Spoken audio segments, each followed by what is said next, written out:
Olá! Combater as desigualdades salarial no espaço de trabalho devido às discriminações de gênero, raça, orientação sexual e identidade de gênero é o objetivo de um projeto de lei que cria o Programa Nacional de Trabalho Igual, Salário Igual. A proposta também cria um selo com o mesmo nome como forma de incentivar as empresas e órgãos públicos a aderirem ao programa. Quem vai explicar para a gente como vai funcionar esse programa é a autora do projeto, deputada Dayana Santos, do PCdoB, do Rio Grande do Sul. Bem-vinda, deputada. Obrigada por atender o nosso convite. Sou eu quem agradece. É uma oportunidade importante da gente estar debatendo esse projeto.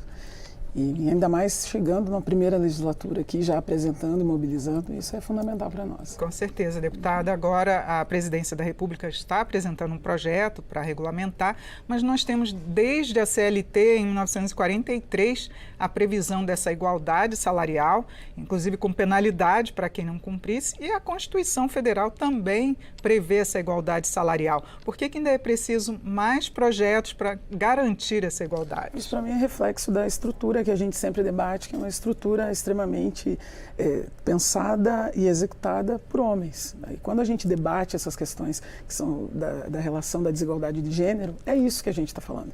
Se não houvesse essa distância, se não houvesse essa disparidade, não precisaria a gente estar apresentando agora em 2023, tantos anos depois da CLT já ter aí a garantia, apresentar um projeto. Fico muito feliz, inclusive, que o presidente Lula esteja fazendo esse movimento, garantindo agora, através do Ministério das Mulheres, fazendo com que tenha uma robustez a mais, fazendo esse debate amplo em todo o território nacional, porque é só dessa maneira que a gente vai conseguir avançar.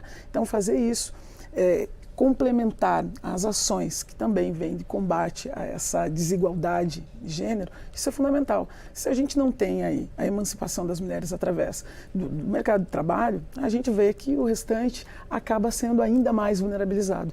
Então, é uma sequência de ações necessárias e, em conjunto com o governo federal, agora a gente consegue emancipar uma possibilidade ainda maior de emancipação dessas mulheres e acelerar esse processo. Então, é muito feliz que a gente esteja fazendo isso em conjunto, que estejamos em consonância e que este seja o tempo, logo no início da legislatura, que as coisas venham a acontecer, porque aí a gente tem um bom tempo para pensar na execução e nas ações efetivas, né? Agora, na sua avaliação, por que é tão difícil apurar e denunciar essas diferenças salariais, que inclusive não só no caso de homens e mulheres, mas também raciais, porque a gente vê que as mulheres negras recebem bem menos até do que as mulheres brancas? Quando a leitura disso, Regina, se dá por conta da estrutura da sociedade. O Brasil é um país que vem aí de todo um período, 500 anos, de escravização de um povo preto, que nunca teve uma restituição histórica como deveria ter, que nunca fez propostas que fossem propostas que movessem essas estruturas. Então, o paliativo nos leva a esta condição. O que a gente quer agora, definitivamente, é deixar essas políticas ativas e atuantes para que se possa mover esse que é sempre um nó crítico de todas as políticas. Porque quando a gente vai olhar os indicadores de desigualdade, por exemplo, quem está encabeçando isso são as mulheres, negros e negras, a juventude negra que está sendo dizimada. Então, por conta da violência, tem toda uma relação direta com a conjuntura que nunca foi pensada, que nunca foi pautada e que nunca foi executada, pensando na redução desse impacto violento que foi a escravização aqui no país. Então, agora, neste momento, a gente vê esse reflexo gritante quando, por exemplo, as mulheres negras, mesmo tendo mestrado e doutorado, ainda continuam ganhando menores salários. Quando a gente vê que, para acessar, ainda tem uma dificuldade a mais. Isso é a cor da pele, isso é o racismo estrutural. Então, quando a gente fala de racismo, machismo estruturando, é isto.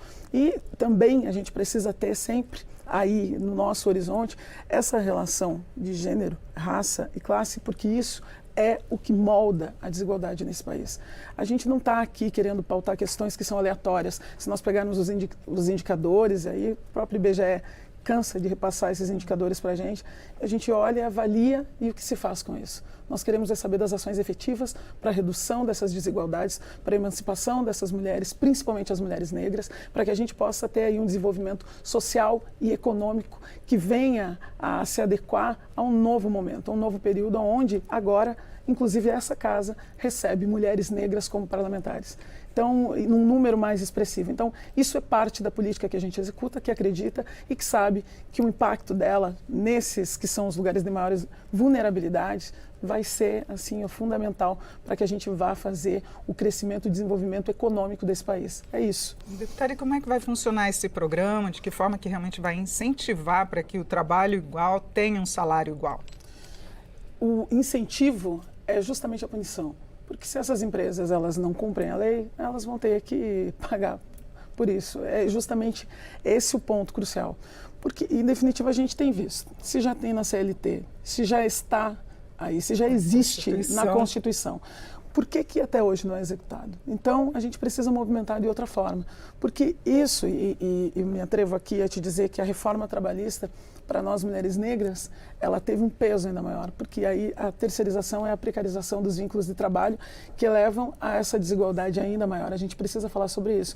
Então, quando se coloca como um primeiro plano de ação essa relação direta com a cobrança, ou mesmo com o selo da igualdade, que vai fazer com que essas empresas que cumprem com isso sejam reconhecidas, eu acho que são as duas pontas. E a gente acaba fazendo com que se tenha ainda mais responsabilidade para que esse projeto ele seja executado da forma correta. O que a gente quer aqui é reduzir desigualdade e garantir que as mulheres elas tenham o mesmo ganho, executando as mesmas funções, tendo as mesmas qualificações. A gente está exigindo nada mais do que a equidade.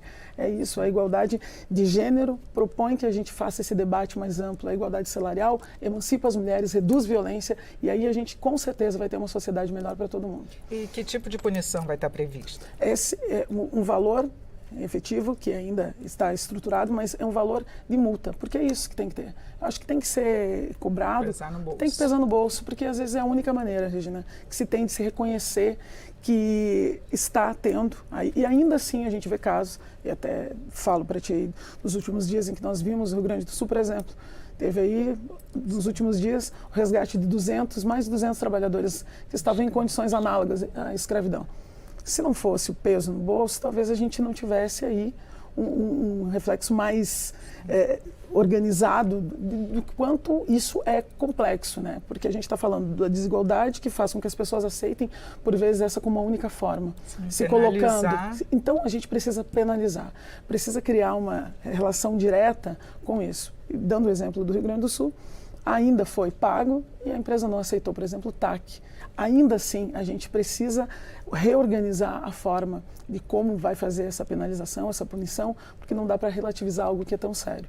Então, se a gente tem a possibilidade de fazer essa organização por conta de uma fiscalização mais efetiva, que seja, mas a gente tem que utilizar desse espaço, desse momento, do próprio governo Lula, que agora já se coloca à disposição, com todos os ministérios aí à disposição também, para a gente poder fazer uma fiscalização mais efetiva, para que a lei seja vigente e para que a gente paute e priorize as mulheres. E só uma última pergunta, teria como algum mecanismo para que as mulheres denunciassem? Vai ser previsto isso no projeto? Isso vai ser ainda organizado e é um bom momento mesmo, porque como o governo Lula agora apresenta o mesmo projeto, nessa mesma construção da paridade, né, da igualdade de gênero, a gente está reavaliando de que forma coloca isso numa perspectiva para garantia desse vínculo. Mas a fiscalização é a fiscalização efetiva em cada uma, é o mais efetivo que se tem em cada um dos locais. É preciso que a gente comece a pensar desde o primeiro momento da implementação, e acho que para isso tem aí os sindicatos e tem vários órgãos que já são de vigência e que já são utilizados para que a gente possa ter a garantia da fiscalização efetiva, mas principalmente do cumprimento dessa lei. Isso é pensar na emancipação das mulheres, e mais uma vez eu digo, pensar na emancipação das mulheres é pensar numa sociedade melhor para todas nós, reduzindo a desigualdade, mas principalmente reduzindo as violências. Deputada Daiana Santos, muito obrigada por sua participação e esclarecimento sobre esse projeto que está tramitando aqui na Câmara. Eu que agradeço e fico sempre à disposição. Eu conversei sobre a criação do Programa Nacional Trabalho Igual, Salário Igual. Foi com a autora do projeto, deputada Daiana Santos, do PCdoB do Rio Grande do Sul. Se você quiser assistir esta ou outras edições do Palavra Aberta, acesse o canal da Câmara no YouTube.